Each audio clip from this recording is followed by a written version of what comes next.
alive to me. We worked on death penalty campaign. I learned so much about the death penalty. But that's where social justice came alive. Of course, my parents exposed me to going to city council, county council meetings, and the school board meetings as a child. But it came alive for me in college. I'm here today because we got to do something about unnecessary gun violence in our community. I've had two friends in my life who've been killed by a gun. The first was a gentleman while I was in seminary named Prince Jones, whose story has really been uncovered again by a famous journalist who was a classmate of ours, Ta-Nehisi Coates, who wrote the book Between the World and Me. His second book, really, the latter half of the book was about Prince. All of us were away from Prince.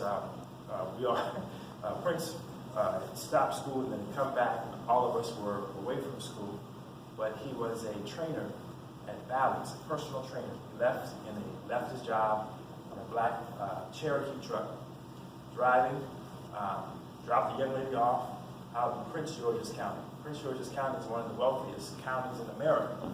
It's predominantly African American, but it has one of the worst stats as far as police brutality is concerned. Mistaken identity, college student, very smart, never been involved in drugs or anything like that. Is mistaken as quote-unquote a drug dealer by a police officer, okay? And is killed. His mother's only child, Prince Jones.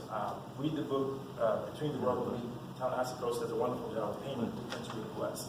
So that was the first friend of mine killed by what I would call unnecessary gun violence. The second would have been a colleague, a childhood friend, of course, now famous the world over, the late Reverend Senator Clemente Pinckney, who I knew since age 13. And so the commonality of both of those shootings were guns. If you think someone is someone who they're not and you shoot them, you can't come back from that. And so of course we know the issues of Dalen Roof. So our country in the last couple of years has faced a lot of issues. I mean, really since 2012, from Trayvon Martin to Michael Brown, and no matter what, race is very much a part of that, but the common denominator is the gun. I watched Governor Nikki Haley at the time during the Clemente Pinckney funeral, really the prayer service, which was at Morris Brown AME Church the night after the prayer service. Bishop John Bryan talked about how our country and society has become less civil, and ever since Congresswoman Giffords, when she was shot, I guess around 2010, the pundits have been using this word that America has lost its civility.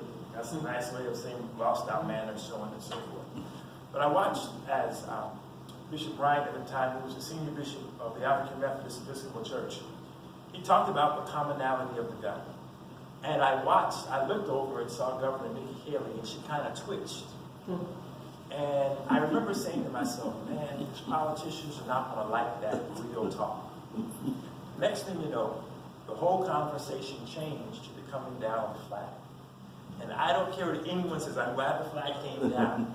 But I also believe that that issue was a smokescreen to take away from the other issue, gun violence in America.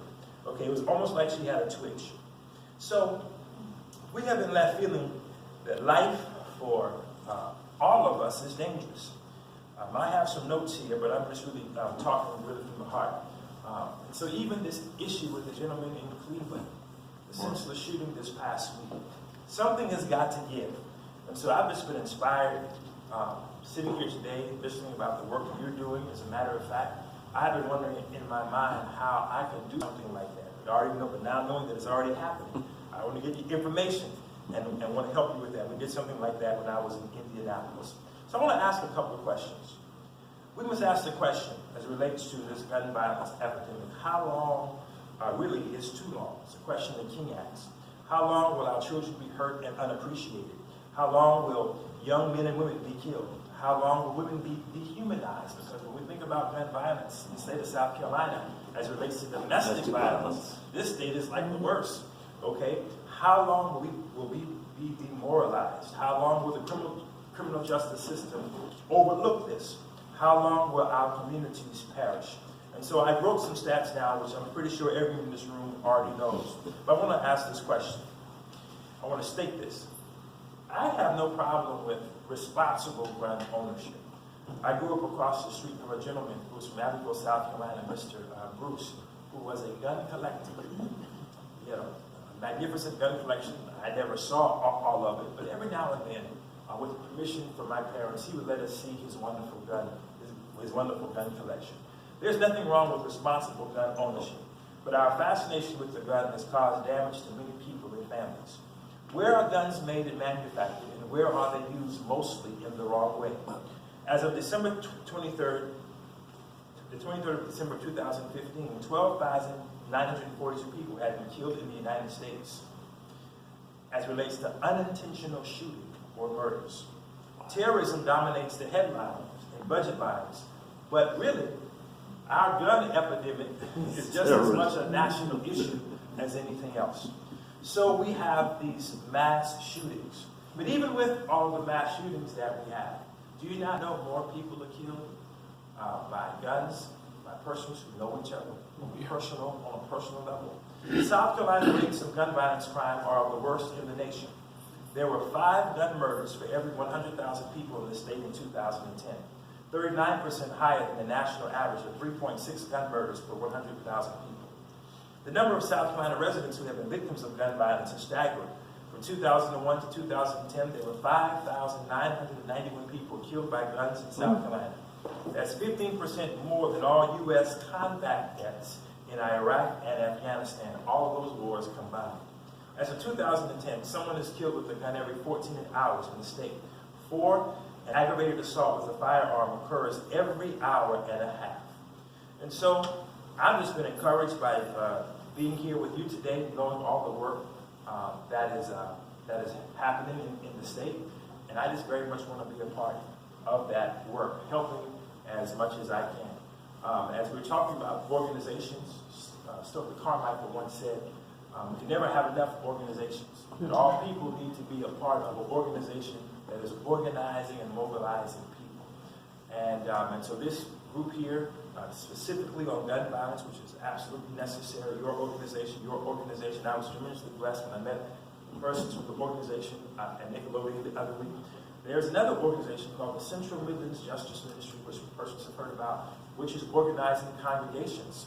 And I'm pretty sure that this organization, if you bring your issue to the table, that will really be very beneficial for the development of that organization as well. So again, I just wanted to just thank you and just continue to applaud. I want to applaud you, and I'm glad that I am at the table, and I want to do my part to help curb some of this gun violence. The most important thing for me is that nothing wrong with responsible gun ownership, but David Ruth definitely did not have to happen.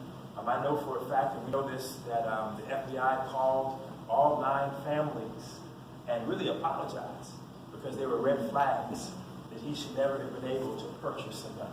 And so that's stuff that can be preventable. If he had never gotten the gun, that may not have ever happened. Ain't that something? So that's stuff that's preventable. So thank you again for having me today. And I hope it's not your last time. Come and share. We want to open up. What I want for our church here is I believe the church is an SEC, a spiritual educational center. It's spiritual where we first encounter God. It's educational because I believe that once you meet God, I do believe that you'll want to learn as much about God and all that God has created. And I believe it should be a center. So I've told the church on many occasions, I want us to be the house of justice.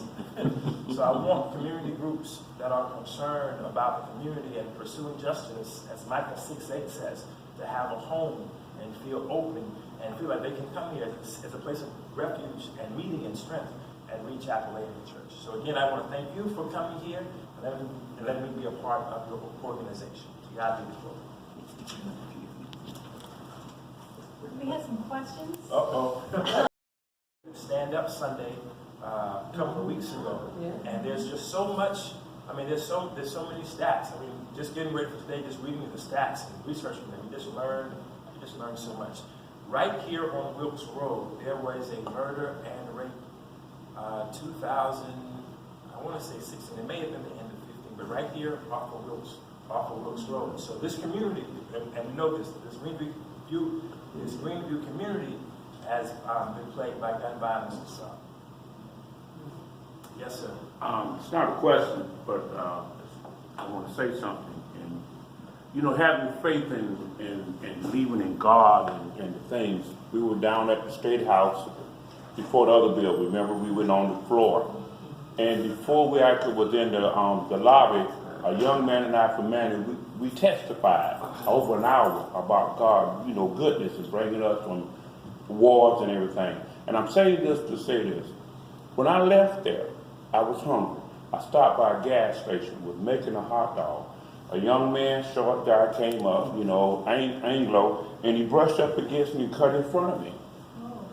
And right then and there, I moved to a display, finished making my hot dog. When I went up to the counter, waiting on my change, he came back again, cut in front of me, and the cashier looked at him. So the next one said, "Can I help you?" So he went over. Cashier asked me, "Why didn't you say something?" But before I tell you why I didn't say it, let me tell you this. When he brushed me the first time, I felt something and looked down. I saw the impression of his pistol. Okay? If I hadn't been talking and testifying about God at the State House, I know me. I'm a Vietnam vet. I know what I would have done. I'm a bouncer at a facility. I know what I would have done. But then again, this is Daniel Brown's statement. Little short guy, 140 pounds soaking wet, was 3 or 4 of this 6 foot, 250 pound guy. And he shoot me. But so what I'm saying, it's amazing how putting your faith in, I didn't realize until I got home, how God stepped in. Because he prepared me for that battle. Okay? And if I hadn't talked about God, you know, the real Richard Allen would have come out. Oh, wow. You know, so, but I just want to say that. So we have to be very mindful of how we respond to things. So, you know, I just want to say that. I know it's not a question, but I just wanted to share that. So even in our activism, you know, trying to get it stopped, you can leave there and something can happen to you. But you got to keep praying and keeping your faith.